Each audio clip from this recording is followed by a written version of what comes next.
Hello, my name is Wendy Myers of myersdetoxtoxins. Welcome to the Live to 110 podcast. My name is Wendy Myers, and I am really excited to interview my friend Nick Pineault about the dangers of EMF. And we're going to be talking about the different sources of EMF, what you can do to protect your health, and all the different effects that EMF have on your health, the symptoms that they can cause. And I think a lot of people will be very surprised by this show. We delve in a little bit into bioenergetics and how electromagnetic fields that are emitted by computers and Wi-Fi and your electric smart meter and the and other types of EMF sources affect your body's energy field.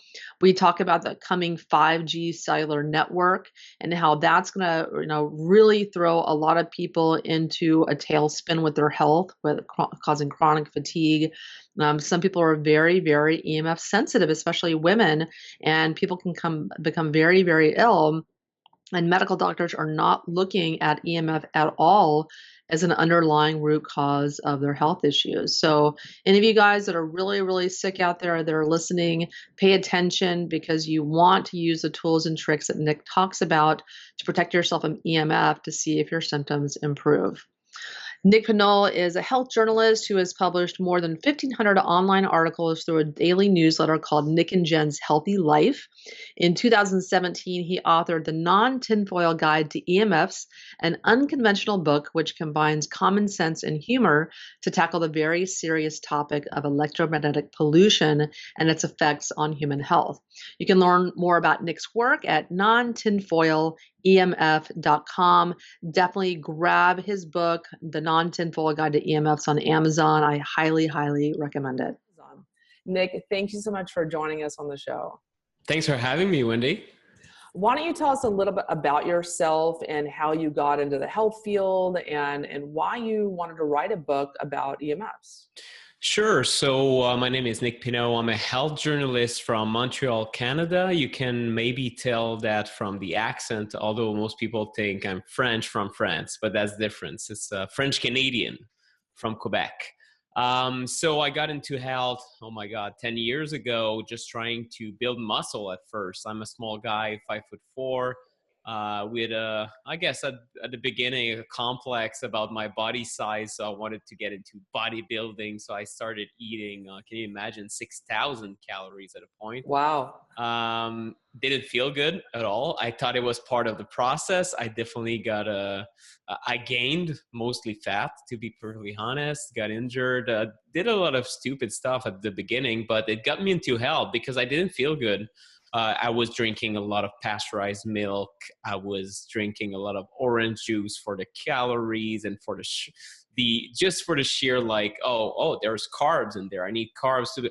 So my understanding was just so in surface, and I listened to Food Matter, a documentary. I think it went out in 2006 or 7 or 8, something like that, and it talked about food quality and how our food supply is processed and what impacts they might have on the planet and on our human health. And it shocked me because these things I never heard from TV advertising. I believe that margarine was healthy at the time, that saturated fats cause heart attacks and all these myths, right? So it got me into learning from other sources, like beside the mainstream. And as a guy with a background in communication, got me very interested. Okay, what else do I don't know about, like the truth about human health? And it got me into this path where I started publishing my stuff online just for the heck of it, because I felt like writing about it. I was so passionate. And eventually I built a following over the years, and that's a Nick and Jen Healthy Life. I write every single day, a daily column. And I was more of a generalist. I learned a little bit about detox, a little bit about your work, a little bit about Bulletproof Radio and Dave Asprey, and maybe intermittent fasting, and a little bit about sleep. But I didn't feel really as consider myself an expert in one topic. I knew a little bit about everything, and I didn't feel that good about that. And I wanted to dive deeper in the topic, and EMFs just came I don't know, came across my desk. I started consuming a lot of books. Deborah Davis' Disconnect is one that inspired me a lot. And I realized, oh my God, it's ridiculous how these cell phones are tested. And wow, maybe everyone is getting sick from this stuff. It's kind of unacceptable. And the more I dove into it, and the more I realized that PhD researchers, physicists, doctors, and all these people with, I mean, way more experience than me in health said the problem, like, this is a huge issue. So I'm like, okay, well, if these guys are saying it and putting their reputation on the line to say these things, there's probably some truth to it, unless they're, I don't know, delusional. So I dug a little bit deeper into research, and as I tend to do, I became obsessed. So I'm like, okay, I got to dig deeper. What about this aspect and brain cancer, and what this effect, and this researcher says that, the other one says this, and why are they not agreeing on things? How is it possible that in the same 2017 or 2016, when I was starting to do research for my book, how is it possible that PhD level researchers say EMFs from cell phones, from Bluetooth, from Wi-Fi, they do nothing to human health, right? So that's one aspect. And they say that Health Canada, the FCC, so many governmental agencies, oh no, there's nothing to be worried about. On the other hand, you ask other researchers that are completely independent, and they say, oh my God, we're literally like on the verge of a health crisis, and EMFs are a huge causal factor. Like it doesn't even need to be researched further. I'm like, oh my God, there's probably something to dig up there. And the truth is, it's very complicated. And the more I learned about EMFs, the more I'm like, oh my God, like the only reason I'm able to digest this information is that I'm passionate about health and somewhat obsessed about certain topics.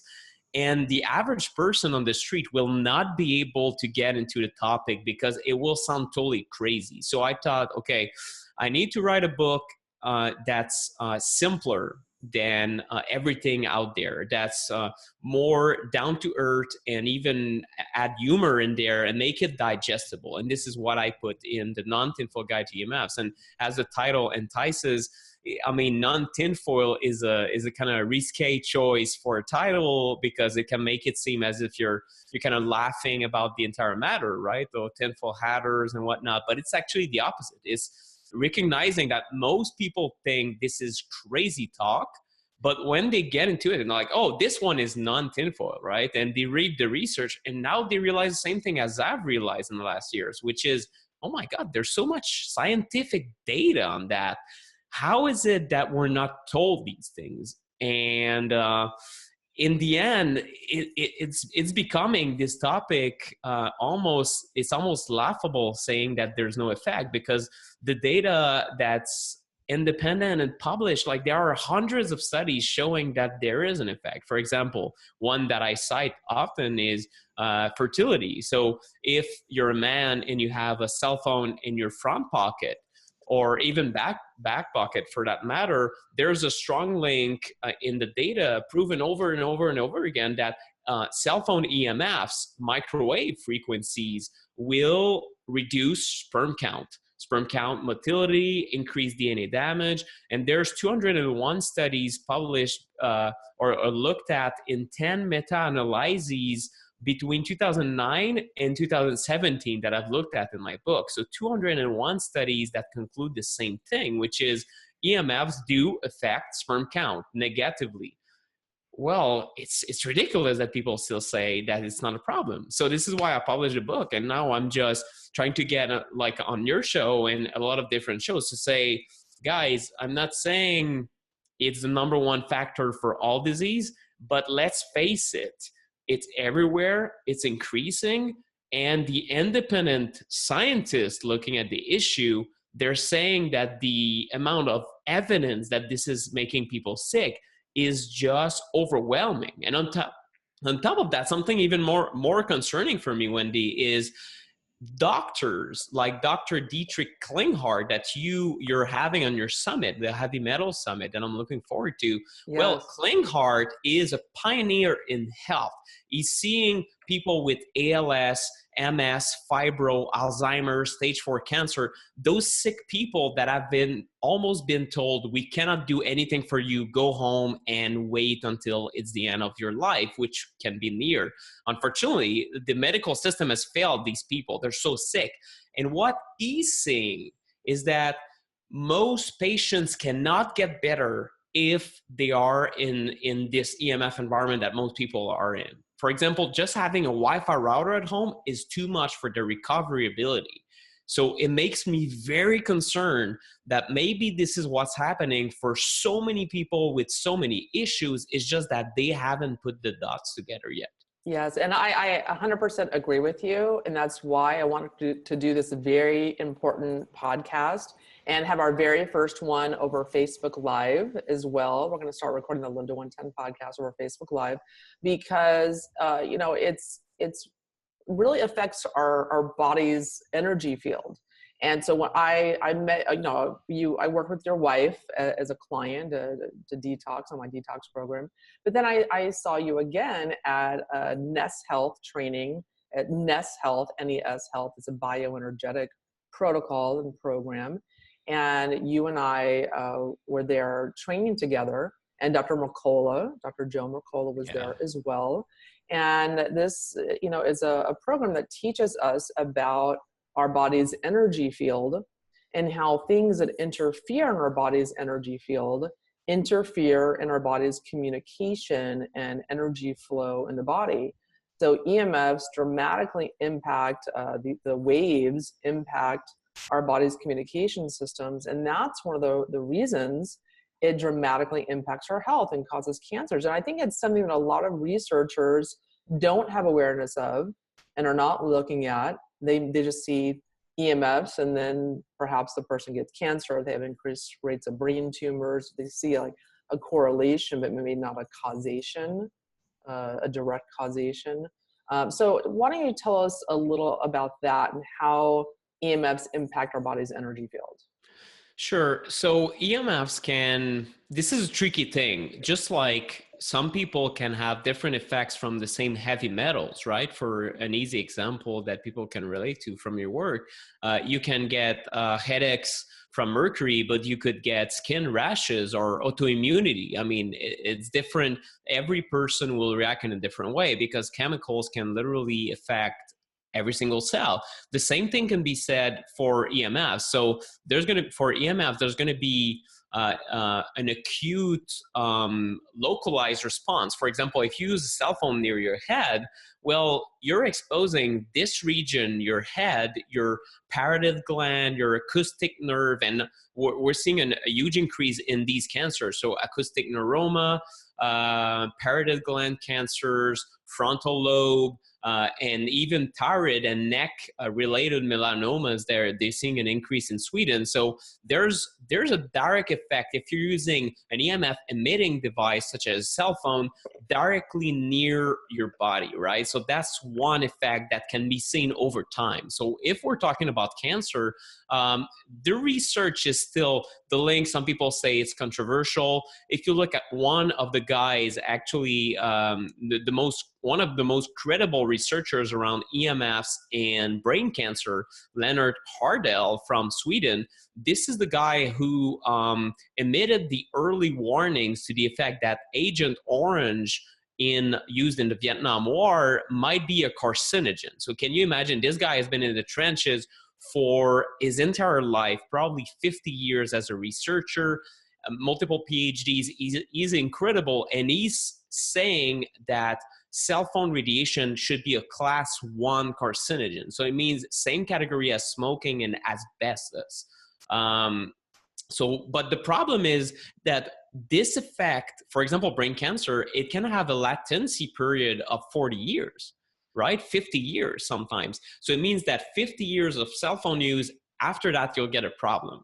What I'm interested in is more like, okay, but what about the day to day? What about the effects on your wellness right now, and literally the effect that it can have on any body system and your entire the way your body functions, so the body field and everything else. You're just cell to cell communication.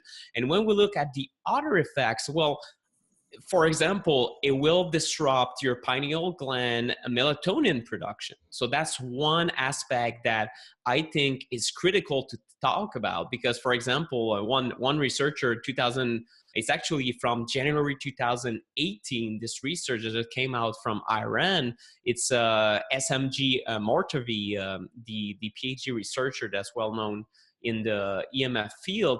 And this guy has written a paper about why women with the breast cancer gene, BRCA1 and BRCA2, should avoid iPads at night. Why is that? Well, that's because it's known that women with low melatonin levels, that's the main sleep hormone inside your body, will have more or are more prone to breast cancer and its complications and dying from it even.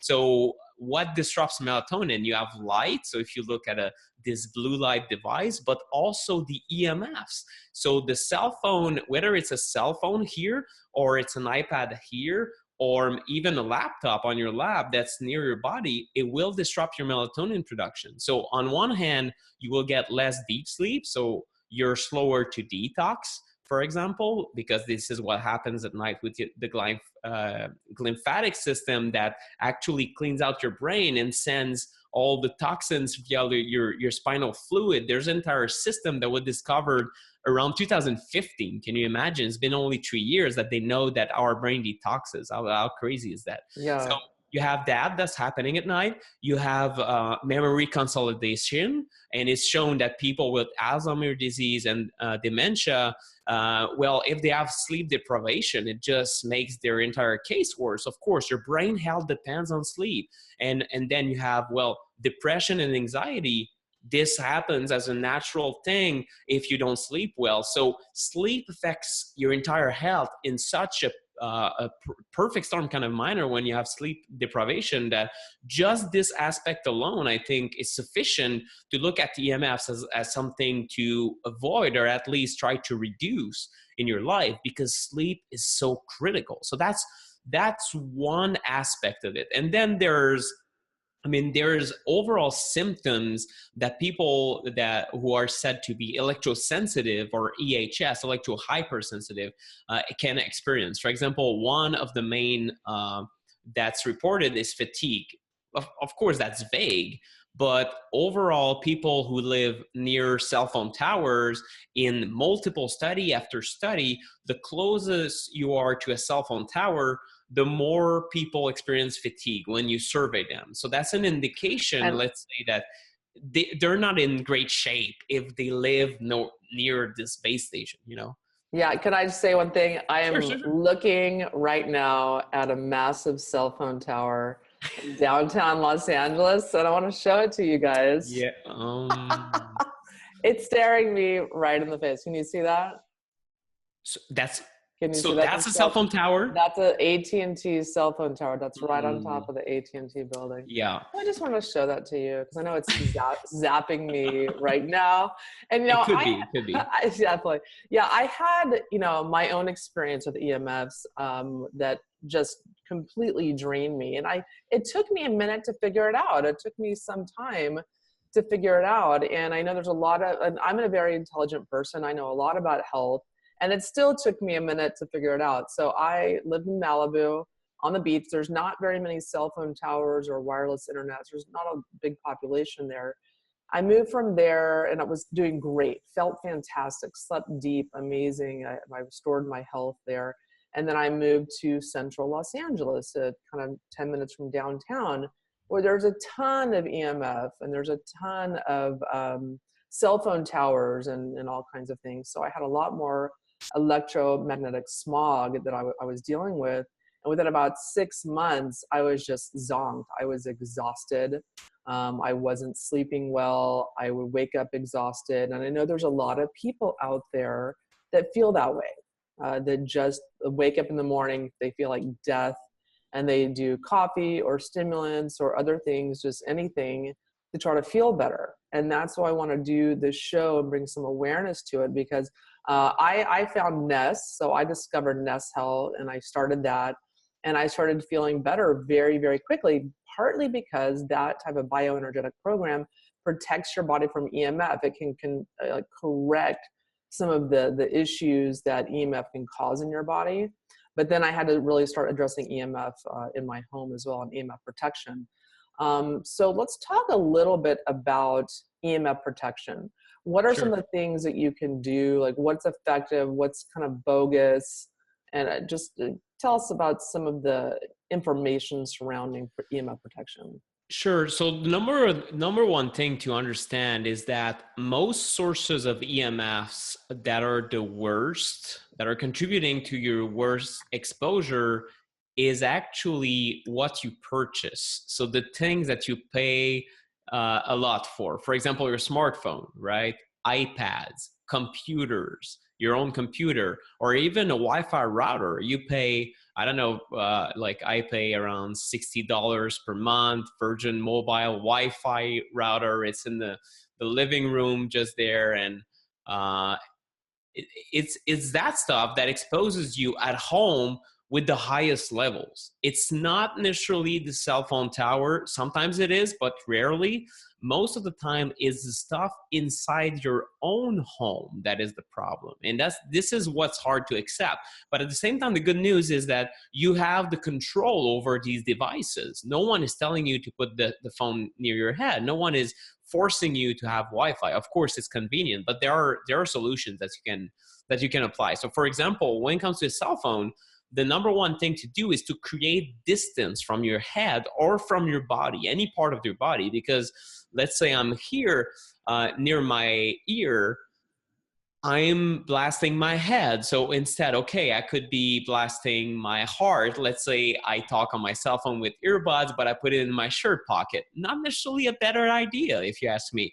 So the goal is to create distance. So my kind of gold rule is 1 foot from your body. So if you're talking on a cell phone, 1 foot from your body, you hold it in front of you, and then you have these earbuds or a speakerphone. And right there, you reduce radiation by 80%.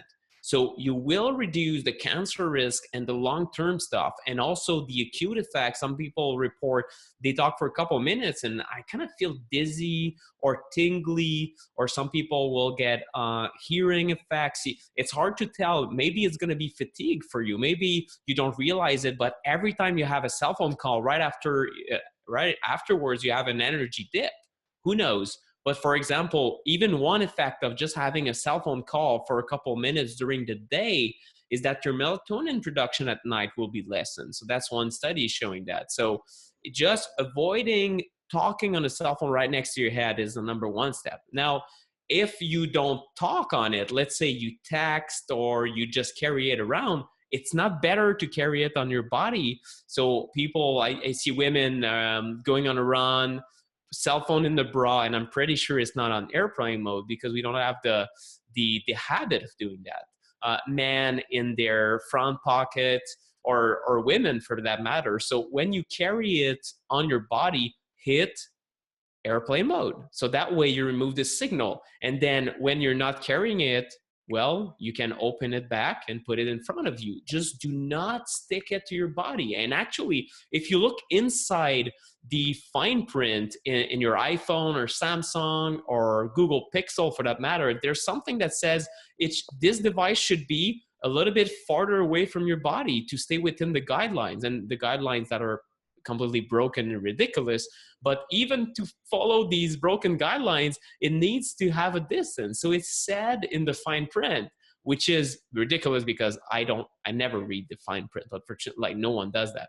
So just create distance with your device and you're almost the way there. Another step is what about at night? A lot of people sleep with their cell phones in their hand. They fall asleep while looking at the cell phone. Under the pillow is something I've seen quite a lot. And even in teenagers is something like 30-50% or more of teenagers that have it as if it's their freaking teddy bear now.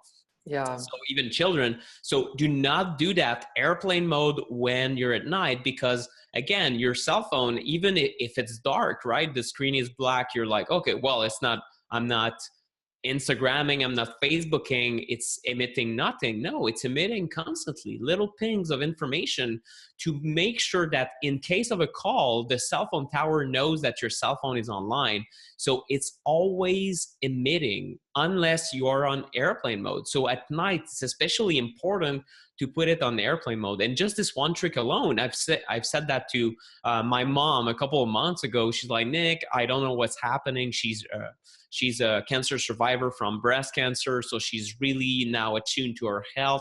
She was very worried. I cannot sleep since the past 2 weeks. And I'm like, Mom, by any chance, do you have your cell phone near your head while you sleep? And she's like, well, yes. In fact, I just started using it as my alarm clock. And I'm like, did you put it in airplane mode? I'm like, oh, no, I never thought about that. There you go. You just added a source that's a surefire way to disrupt your sleep right next to your head. But we don't think about these things, right? Yeah. So, and your alarm clock works in airplane mode. for Just sure, FYI, because I yes. use the same thing too, but it's in airplane mode.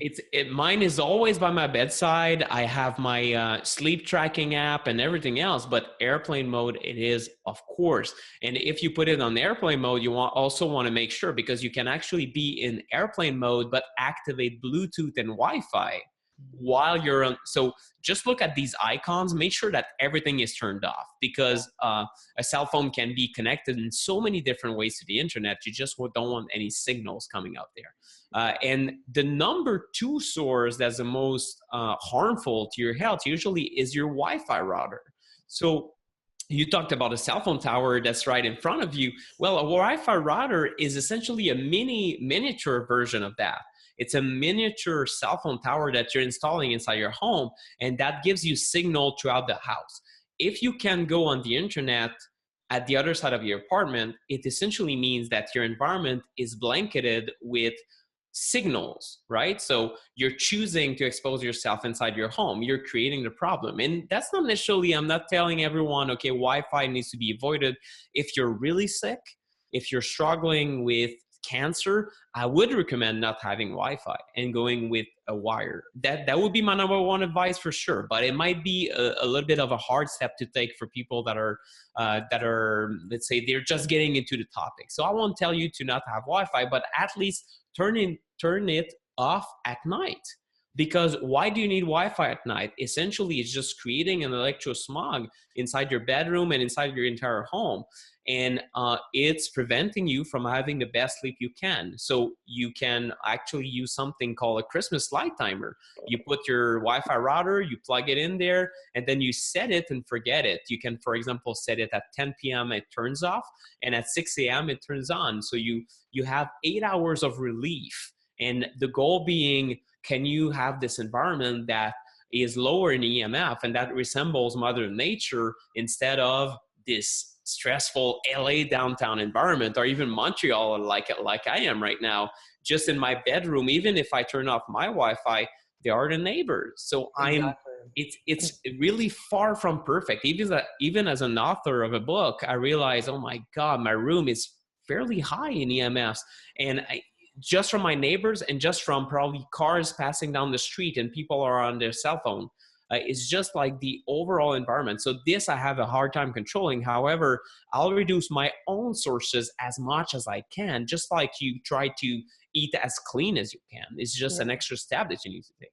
Yeah, and that's what you read my mind when you said that even though you turn off your wireless router at night, it's on a timer, you have all of the neighbors. So It's like, for instance, when I go to a new house that I moved into, I go to, choose my wireless router name, and there's 30 or 40 other ones on top of that in range that are essentially, negatively impacting your body's energy field and your health. And so this is definitely something that if you're not well, if you're really tired, or you have multiple health issues or cancer, you just can't figure out what's wrong, look at the EMF in your environment. And you may be one of those people, if you're hypersensitive, you may have to go move out into the country.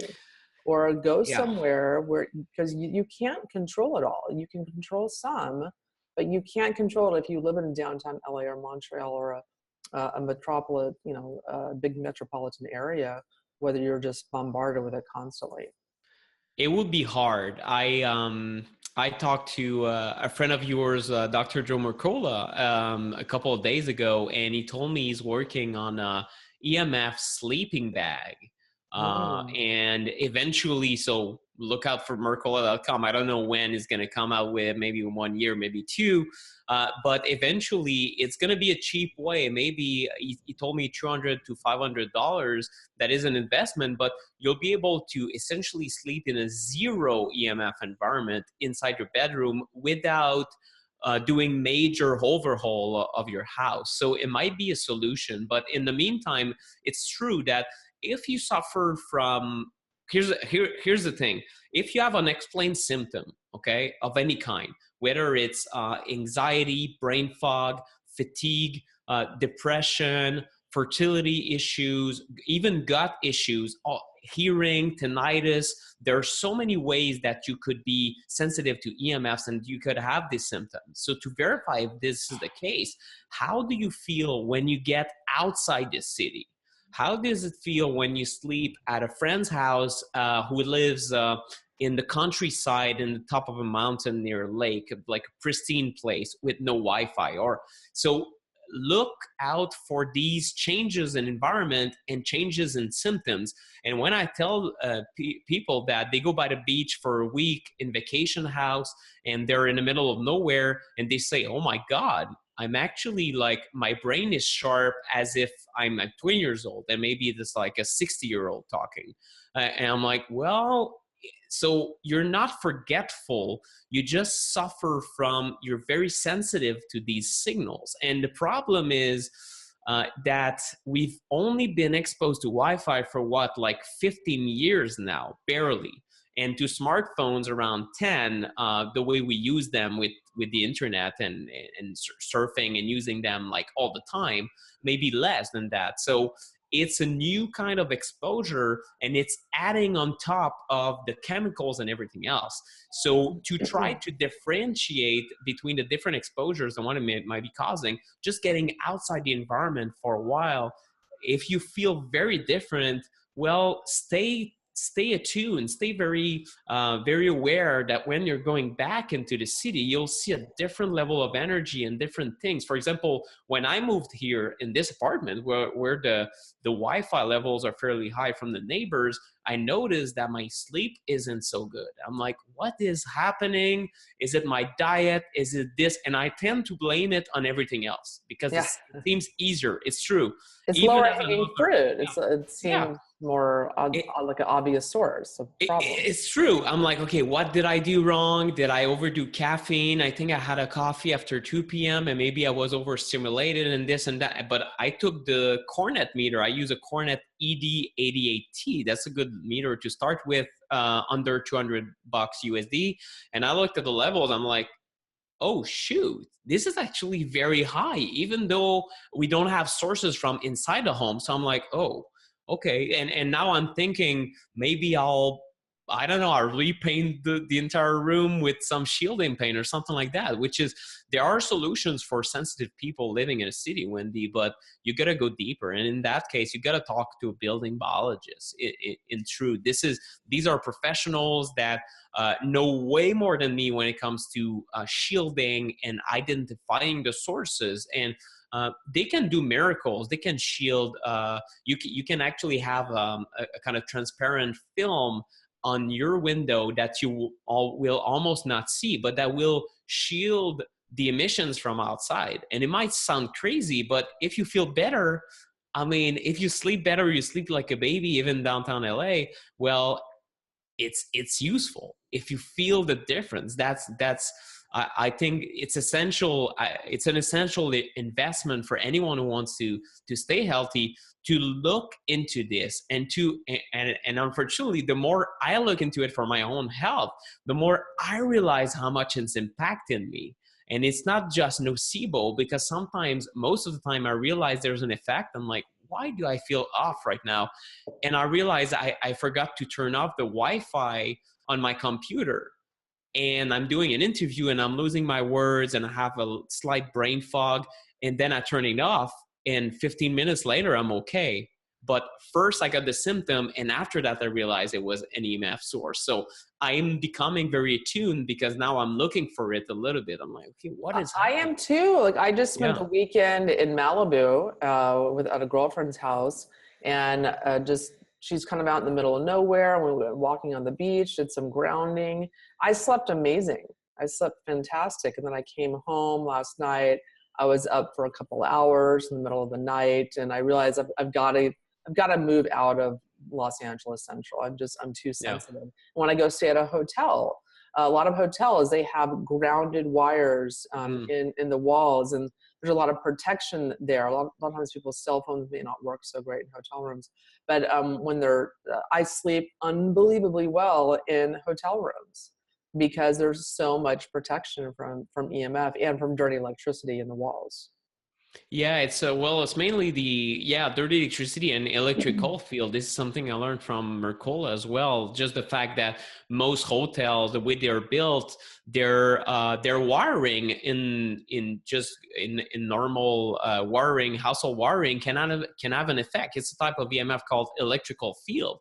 So most people think that when you have electricity, 120 volt running through a wire, it stays in the wire. Actually, it irradiates. There's a field around that you cannot see, but your body that is electric, right? Your brain runs on electricity, your retina runs on electricity, your heart, everything runs on electricity. Even bacteria in your gut that we know are so key to your entire health and immune system, they communicate with low-level electric shocks and even light emissions. So it's kind of crazy, but your entire biology is bioelectric. So everything can be affected by even just standard electricity. So in hotel rooms, it's all in metal tubing, so there's no electrical field. Whereas in the normal home, you don't have that most of the time. So what I recommend as a very cheap way to cut down on these exposures at night and better your sleep even more is turning off the circuit breaker at night. It takes 5 seconds at the end of the night. Of course, it means you cannot plug your cell phone in, but I mean, it's just, okay, it's just like one little thing you got to do. Maybe when you get to work, you'll plug your cell phone, make sure it's 100%, and like you can be on your cell phone all day instead of working like I tend to do. But turn off the circuit breaker and it takes care of some of that. But I totally get you. Sometimes like in the city, even I'm thinking here, if we want to build a house in a few years, and I don't know if it's going to be in Montreal, but if it is, I'm going to shield.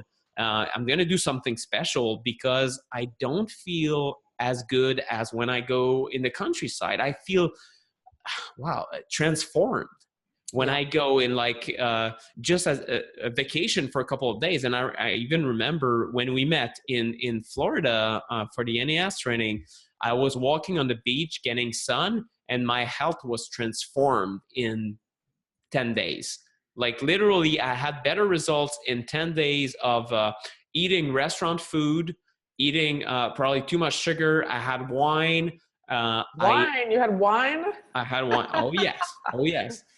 A few glasses here and there. But still, I mean, all these things that maybe back at home I wouldn't do or I would barely do, I did everything wrong and I felt way better. So that's crazy. What I can manage, like what kind of results you can manage in a low EMF environment and when doing these health practices, especially grounding, is just tremendous. It's incredible.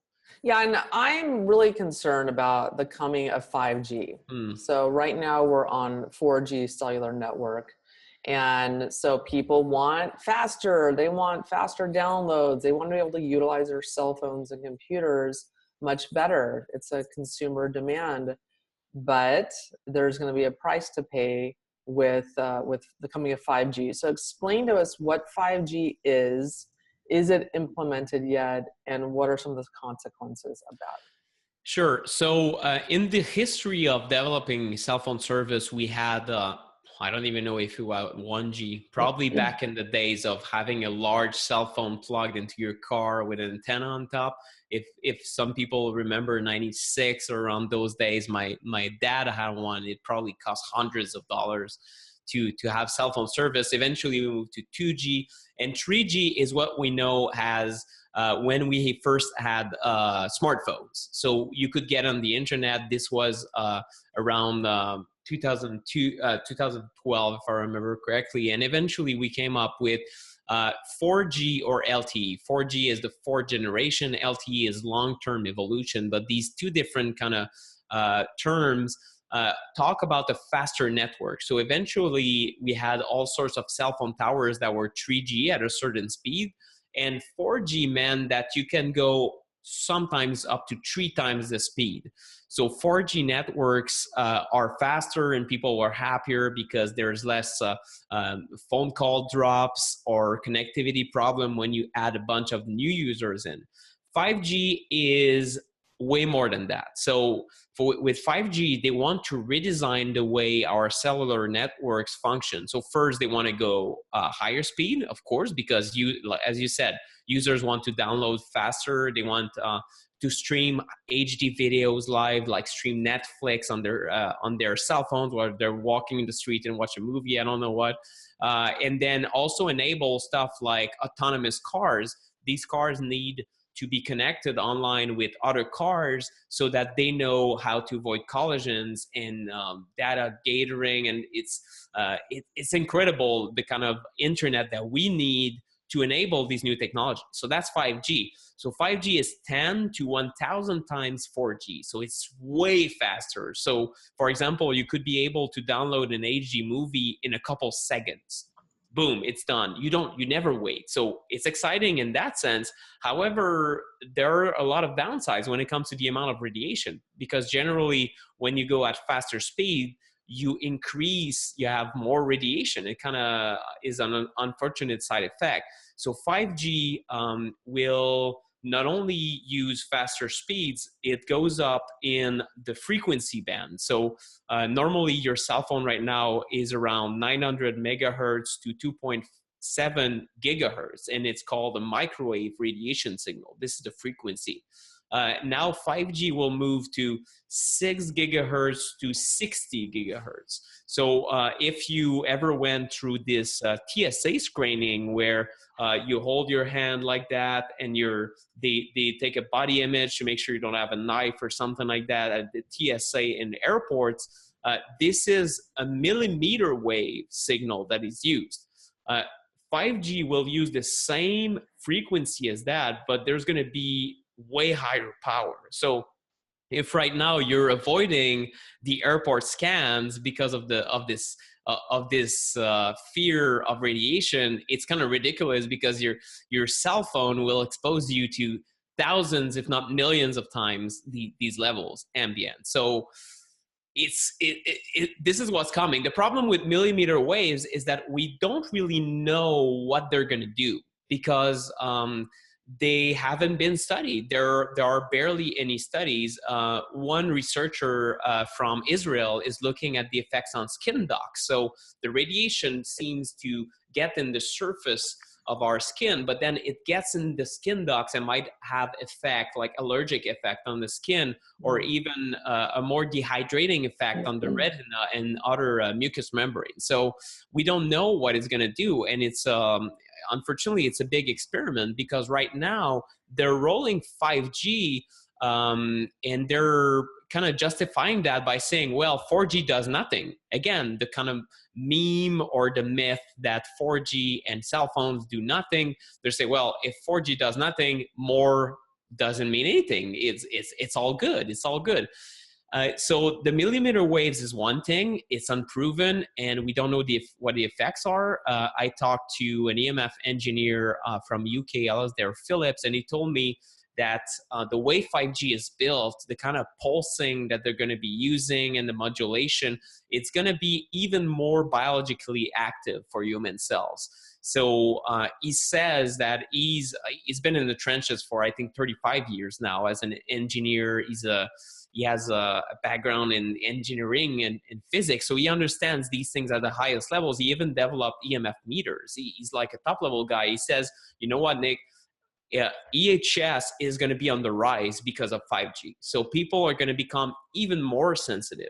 But there's even another thing when it comes to 5G that's kind of concerning that you need to hear about, and it's the small cell technology. So 5G, super high power, I talked about 6 gigahertz, 60 gigahertz. Well, when you increase this frequency, you have very high power, very short distance. So that's an issue because let's say there's a cell phone tower 5 kilometers, it will not get to my cell phone here.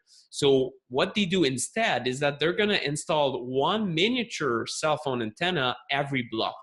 So every traffic light sign, for example, light pole, there's going to be a mini relay there. So that way I'm connected to this antenna. I move a little bit, I walk for 1 block, and now I'm connected to this other antenna. The problem is that, again, you're blanketing the environment with way more electrosmog because you're multiplying the numbers of antenna, probably times, I don't know, thousands in downtown areas. And then in residential areas, they want to put one antenna every 3 to 12 houses. So not only is this super ugly because you have like a large antenna in the middle of nowhere every 3 to 12 houses, but it exposes the house that's in front of to even more radiation in like an unprecedented manner. And the problem is that eventually 5G will replace 4G and 3G, but when 5G will come out, it's not like everyone will have the newest technology. So it will add up. On top of everything that we have right now, it will just be another source of exposure. So it's just thickening this electrosmog that we're exposed to. So my best advice when it comes to 5G, because it is just around the corner, downtown Austin, it's being tested right now. They're just doing tests. So it's just a couple antennas. I cannot tell you exactly. You got to look at these things. There are, I think, 10 to 12 US cities where it's tested. They're testing it for the upcoming Olympics in South Korea. They're testing it for, and why is that? It's not because they're evil, is that every country, every mayor of every town wants to be the first to have the latest technology because it's prestigious, it's cool, it's cutting edge, and they have not been informed about those potential health risks. So that's one thing I wanted to clarify. If people knew, people would probably do otherwise. And then there's industry pressure, of course, but still, if you learn about this information listening to this podcast, do your own research, but then talk about it. It's super important because it's an ignorance that people are letting this happen. And we'll wake up tomorrow morning, everyone will be even more fatigued, and they'll be like, oh my God, what happened? Why did we allow this? Well, you allow this by saying nothing, and oftentimes you say nothing because you know you don't know, right? So what I can tell you is that for myself and for people I talk to and for health practitioners, it is becoming critical to take care of your own home and to maybe either move if you think you're getting sick in your environment, or shield or remove Wi-Fi and start using wired, or use your smartphone way less often. Or in my case, I love working in coffee shops, but I'm starting to work more at home where it's wired and it's a calmer environment for me and I feel better. So it's hard for me because I have to, I don't know, I love working at Starbucks. I feel productive, but I'm exposed to Wi-Fi way more and the speed is getting higher. They're having these routers in and I just don't feel as good. I feel foggy. And so you got to change your habits. And it's becoming critical that at night you sleep in a low EMF environment. So that way, when you get outside, maybe you'll be able to manage a city life, but it will happen less and less, I think. Yeah, and my big concern with the 5G is that it really is like a jackhammer to your pineal gland. So we already have so many EMFs, different types, acting upon our pineal gland that produces melatonin that facilitates sleep. And I take liposomal melatonin every single night. I think there are just so many factors and so many habits that people have of looking at their cell phone before they go to bed or watching television and not protecting themselves from wireless internet. I think people that really are suffering from sleep deprivation or wake up tired because they're not getting a restful, restorative sleep, they probably should be taking some, not just melatonin in a pill, which I think doesn't really absorb, liposomal melatonin. And I take MicroLife. It's a product called Sleep by MicroLife. I think it's one of the best products out there, but any liposomal melatonin is great. But I think this is going to be even more important as 5G is rolled out, because I heard like a kind of an analogy that right now it's like 4 jackhammers are working on your pineal gland, but when 5G comes out, it's going to be like 40 jackhammers. It's going to be 40 times as worse, roughly, as what the current EMF or acting upon your pineal gland is producing. Yeah, well, and that's among other thing, but as you mentioned, I mean, sleep is the foundation of everything else. So if you're trying, I mean, whether you're, even if your goal is, you're like, oh, I couldn't care less about my health, I want to lose 10 pounds. Well, I mean, how can you lose 10 pounds if you never sleep, if you don't detox, if you don't, like, your blood sugar is all over the place after bad sleep. So you'll get fatter with every bite. It's pretty much like everything falls apart when you don't have the sleep. And yeah, it's going to be the most, the thing that pisses me off is really that it's 5G is not studied for health effects before being rolled out. And that's unfortunate, but with awareness and with protecting yourself. So you talked about supplements, and I want to chime in. Maybe one thing that's important to take is magnesium in this day and age. And especially getting your magnesium level tested, whether it's hair analysis, I don't know how precise it is. Usually RBC magnesium levels in blood could be great to have with your holistic practitioner. Making sure that your magnesium is sufficient or even high levels will help you mitigate the effects or the side effects of EMFs. And I could go into the science more, but it's a long story, but magnesium will be key. And also looking at things that are sources of glutathione. So whether it's liposomal glutathione or optimizing your diet to be sufficient in antioxidant will help you. Also curcumin, resveratrol, there's a lot of solutions, and I'm actually working with a few practitioners to develop a course on that to help practitioners kind of tell their clients, okay, take this, take that, or how to mitigate the effects, because let's face it, it's very hard to avoid EMFs 100%. It's impossible. Even if you're in the countryside now, there are EMFs. So we're going to have to be very, very keen on everything else in order to stay healthy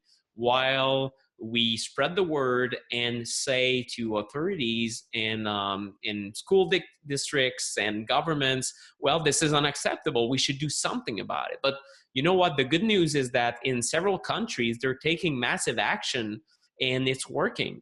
Cyprus, the island of Cyprus, the government has taken the bull by the horns, and they're doing TV ads to tell people not to put a cell phone near their heads. They're taking precautionary measures to do that. In France, they've just voted even more strict laws, and among them will be smartphones completely banned from schools.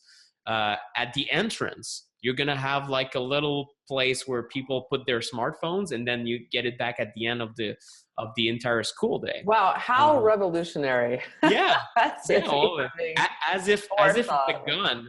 I mean, it's pretty much like, I don't know if they're going to put like smartphone detectors at the entrance, like they're going to scan you.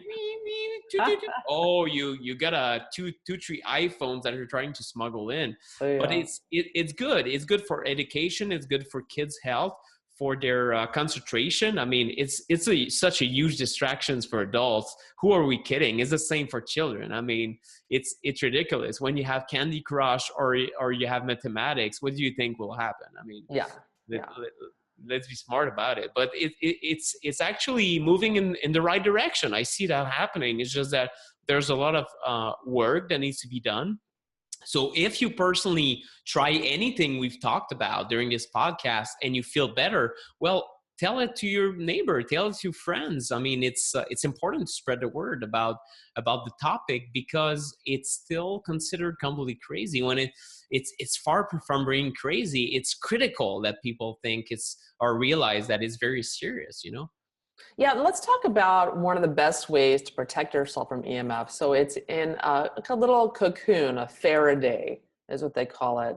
Yes. And it's something that I'm using. And it's basically like a little mosquito net that goes over your bed. And it has copper and silver threads in it that can shield you from all of your neighbors' wireless and even your wireless router while you're sleeping, so that you can get a restorative sleep. I use the one from wireless-protection. I think it's .org or .net or .com. It's one of those. And it's a great one. There's lots of products out there like that, but it's a little on the expensive side because it's silver and copper threads in it, but that deflects the EMF. Are there any products, Nick, that you like or that you recommend or use? When it comes to these products, I haven't tested bed canopies, or some call them Faraday cages. Faraday cage is the idea of having a cage that blocks EMFs. For example, your microwave oven has this kind of mesh, right? So that's a Faraday cage. So essentially, it's making sure that it's not boiling your head while it's cooking your hot potato. I don't know. But a Faraday cage it's a very good idea. And this is what Dr. Mercola is working on, is a miniature version of that, where it will be a kind of sleeping bag and it will close on your head, but it will be all transparent so you can still breathe. It will not be like kind of restrictive like that. But it's a good idea. I don't have brands in mind for Faraday cage, but I would say if you're very sick, looking at the bed canopy, if you have exposure from all these neighbors, it can be a lifesaver, literally. If you have cancer, it might be, I don't know, I don't want to overextend myself, but it might be one of the best expenses you can do compared to a bunch of different supplements. You probably need both, to be honest, but it's important that you create this low EMF environment. And I would love to test one. I actually never slept in one. Oh my God, I can only imagine. It's so restorative. I mean, I slept at a friend's house, Anthony Di Clementi, a fellow a health geek, and he has this home where he doesn't have Wi-Fi and the levels are extremely low, and he has dirty electricity filters, and oh my God, did I sleep good. You remember your dreams? That's one of the side effects, what you can actually look for if you reduce EMFs, and you're like, okay, do I sleep better? How do I quantify that? If you recall your dreams, it's actually a good sign that you've went a little bit deeper in the stage 4 REM sleep cycle. So it's a good sign that you get restorative sleep. And then how do you feel in the morning when you wake up? If you feel like kind of groggy, drunk, foggy, well, it's a good sign that you probably kind of turn and toss, even though most of the time we don't remember it. So what else? Well, there's another solution that can, maybe the price is around the same if you want to shield your entire bedroom, but it would be hiring a building biologist, and then you can paint every single wall of your bedroom with this special EMF paint that's called Y-Shield, or there's probably a few brands, but it will cost a couple $100 for the entire operation, and you can shield your window with there are certain EMF blocking curtains or a kind of film, transparent film that you can put there. And you do need to have a meter precise enough to make sure that you've done it the right way, because the last thing you want to do is to pay all this money and you don't have a way to verify that it's working, right? So working with a professional if you just type building biologist, you'll find the website where you can find one in your area. There's a few in every state. There's a few in Montreal now across Canada, but if you cannot find one, there are a lot that will do phone consults. So they might help you do a survey of your environment, or some of them will even lend you meters for a price. So they can even ship the meters to you. You use them for 2 days and you ship them back. So that's even an opportunity where you don't have to purchase like thousands of dollars worth of meters or anything like that. Yeah. So I recommend trying to do that if you live in a city or if you're very sick. That's a great idea. Yeah, and I'm going to be getting a meter when I go house shopping, when I'm going to go move into a more permanent space. And I'm going to be testing in the home to make sure there's not some strange, source of EMF that you can't see or you're not aware of. Some people can be really shocked. I've talked to people that went house shopping and did that very thing and were shocked at some of the homes or apartments they went into and found these massive sources of EMF from like electrical wire or whatever it was, a telephone pole right outside the house, and just shrouding the bedroom in massive amounts of EMF that could lead to cancer. And there's even a little boy at my daughter's school, 7 years old, that has cancer. And I can't help but think that EMFs are a huge cause of childhood cancer. I can't help but think that child, maybe that child's bedroom is as a really high EMF level. Chances are it's happening. It's hard to tell without seeing. It might be chemical exposure and whatnot. But usually, you know what is the worst is that EMFs combine with other toxins and multiply each other, basically. So the Ramazzini Foundation looked at rat studies and looked at how carcinogenic is like a certain substance is, like aflatoxin from mold toxins or formaldehyde. And when combined with certain types of EMFs, it actually becomes a carcinogen. So right now, a lot of researchers like Darius Lysinski, he gave a lecture recently, and the guy is a top researcher just analyzing the EMF data. And he says, I think that EMFs are a co-carcinogen. What does that mean? It means that maybe by itself, it doesn't give you cancer, but maybe if you combine a Wi-Fi router with a brand new carpet full of formaldehyde, and then you have mercury in your food, and you have this and that and stress, now it becomes a perfect storm. So what changed in the last 15 years is EMFs. This is the new thing we're exposed to. It's not chemicals that expose in an exponential manner. It is Wi-Fi and smartphones and EMFs from all sorts. This is what increased. At the same time, we're seeing such a huge increase in chronic fatigue, in autism, in anxiety. This new generation of children is so anxious, it's ridiculous. Like almost every child out there has some kind of issue, whether it's behavioral or allergies and whatnot. So it's definitely a causal factor in all these things, or so I believe, and the researchers I'm following. And most of these kids, you remove EMFs and they get better. That's also a sign, not necessarily that this is what caused it. This is a sign that it is a stressor to their body and that they recover faster when they get out of the environment. So, and usually kids are very attuned to this. You will see changes in behavior in no time. If, for example, you just turn off Wi-Fi at night. If you have a kid with ADHD, it might help. It might help them concentrate on their homework after a couple of days. It's kind of crazy what you can see when you do that. Yeah, so let's talk to us a little bit about the meter that you mentioned. So Sure. You mentioned an EMF meter that's relatively inexpensive. So tell us about that and where someone can find that. Sure. Let me pull it. Where is it? It's here. Right. I bought it from, it's a cornet. Let me take that. I bought it from a place called Safe Living Technologies. Safe Living Technologies is a company from Ontario, Canada, and this is kind of small. You can see it's actually smaller than some cell phones, I think now, like the huge Samsungs. So the Cornet ED88T So just Cornet 88, you'll find it on Amazon.com, for example, is a great place to purchase it. It's $179. And what is cool about this meter? Well, it has a display, so you can actually see like, okay, what the numbers are, and you can see the readings over time. So it can get a little bit complicated, but there's a few great tutorials online. For example, Lloyd Burrell from Electric Sense has one, and it shows you how to take the readings. So you can take the readings in 3 different kinds of EMF. So this is really what's useful. For example, you can test out microwaves. So microwaves, you can see, okay, I'm turning off the Wi-Fi, isn't making a difference. So that's one type of microwave. Or you can see my cell phone is open in another room. Can I see a difference in this room? Or you can see, can I pick up other Wi-Fi from neighbors? You'll see what the levels are. And in my book, I talk about what levels to aim for, if possible, during sleep and during the day, different. And these are recommendations that I didn't come up with. These are recommendations from EMF experts, building biologists, and people that are studying environmental medicine.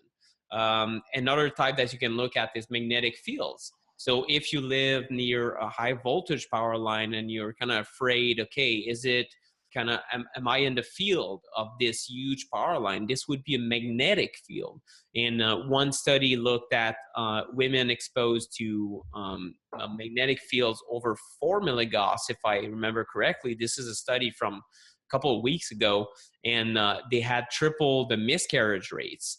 So it's actually, if you're pregnant, making sure you're not living in the vicinity of a high voltage power line, or even inside a home. Let's say you sleep right next to a circuit breaker panel right on the other wall, or maybe you sleep and your neighbor has a huge motor, for example, a fridge could be a problem. The back of a fridge right next to your head, but you don't know it. So having this meter around, you'll see, is there an anomaly? You're just looking for like, okay, I'm reading here in my bedroom. Is it normal? Okay. And then when you move around, I always bring that to the hotel room. Sometimes it's very clean. Sometimes I realize that the phone, it's a cordless phone and it's emitting like more than 3 cell phones, and I turn it off and now it drops. So you can verify before and after. And also, if you're very sensitive, this is something I shared in a recent interview. Well, having that will make you kind of aware of what amount of EMFs is okay for you. So if you realize, okay, well, in this room it's 1 and I feel sick. What if I'm in a room and it's 0.2 and now I feel fine? Okay, well, so the next time you go in a cafe and you see that it's exposure of 2 volts per meter, for example, you'll say, oh my God, I need to take my coffee and maybe go sip it in the park instead, you know? So you'll change your habits because you'll realize that it's not just in your head. You'll be able to quantify how much am I exposed to and what are the effects that I'm seeing. And if you're not seeing any effects, good for you, but it doesn't mean you shouldn't do something about it because it's long-term stuff. It's the same thing as someone saying, well, I feel fine, Wendy, so I'm totally fine eating arsenic and mercury in my food. Like, I feel fine. Yes, okay, good. Yeah, that's okay, but this is an acute effect. What about long term? What about, do you want to live to 110 with health? That's the difference. So in the long run, you're going to want to see these levels be at the minimum possible, manageable in your everyday life, and the fewer EMFs you can get exposed to, the better. That's pretty simple. Yes. Yeah. And so I think it's really, really important to have some awareness around this. And I'm so glad that we did this podcast and we were able to do it as a Facebook Live today and, just educate everyone on Facebook. But also, you wrote a book, The Non-Tinfoil Guide to EMF. It's a wealth of information about EMF. So with so many studies backing up everything that you're saying. And you have a companion course also that's coming out pretty soon. Can you talk to us about that course and when people can maybe expect to try that or to do the course? Sure. So I don't know when this podcast is going to be posted after, but for people listening live, it's February 26th. That you can go to the page, and wow, it's the first time I shared that publicly. I'm excited. It's called Electrosmog RX. So this is the world's first EMF course for health practitioners. So the difference between my book and everything I share for free is that I'll go more in deep, compare, like when it comes to, for example, module 1 is about, okay, what are EMFs and what are the sources, but I'll go in depth about like smart meters and cell phone towers and different exposures that as a practitioner, you need to ask about when you do a survey of people's health. So for example, I'll share with you what kind of questions you want to ask them. For example, do you have cordless phones at home? Do you use a microwave, or do you have this or that? And there are so many sources now that as a practitioner, it will be easy to miss, right?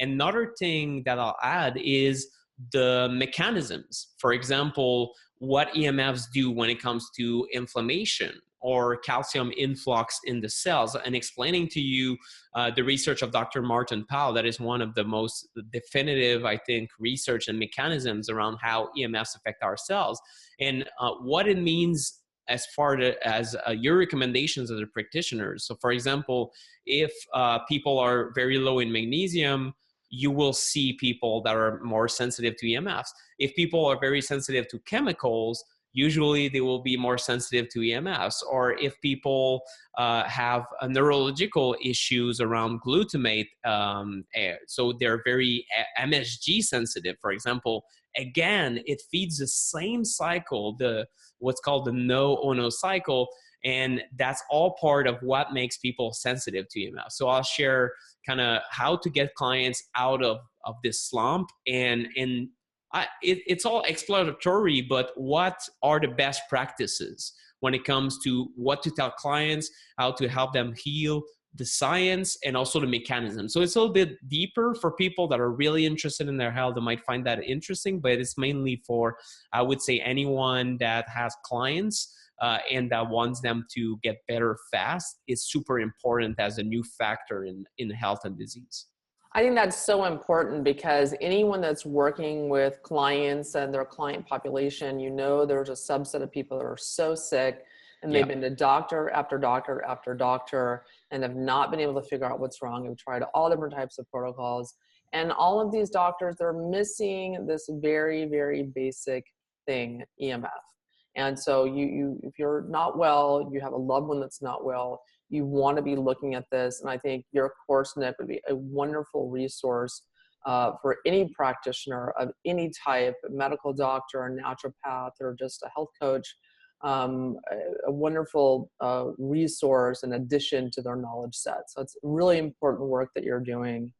So thank you so much for that. So do you want to take any live questions? Are Sure. you looking at the Facebook page? Do you see anyone asking questions? For any of you guys, if you have questions for Nick, shoot, just let us know and we're happy to answer them live over the air. Do you see any? I'm trying to look. I don't see any, at least on my page. Is it on your Wendy Myers page?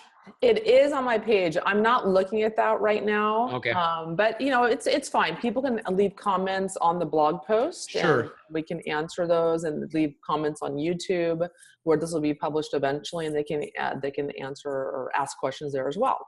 Sure. And so we'll forward those to Nick as we get them. So Nick, thank you so much for coming on the show. Why don't you tell the listeners where they can find you and get your book and all that? Sure.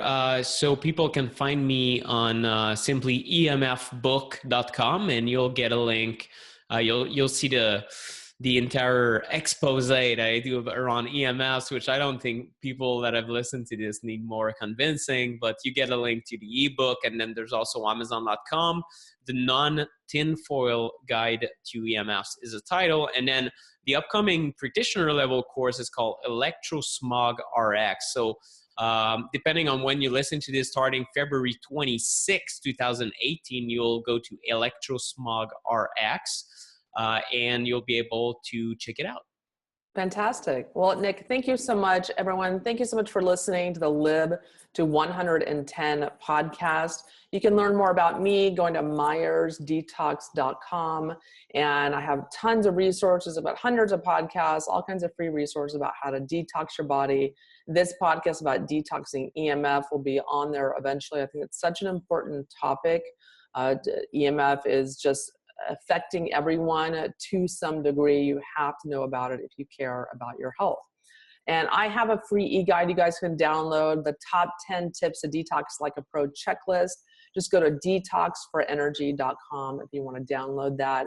And if you like what you heard today, please go to the iTunes website and leave us a review on iTunes. It takes 2 seconds, and it helps me reach more people and get the word out there to people who are trying to dramatically improve and upgrade their health. Again, thank you so much for listening. My name is Wendy Myers. Nick, thanks so much for joining us today. Thanks, Wendy.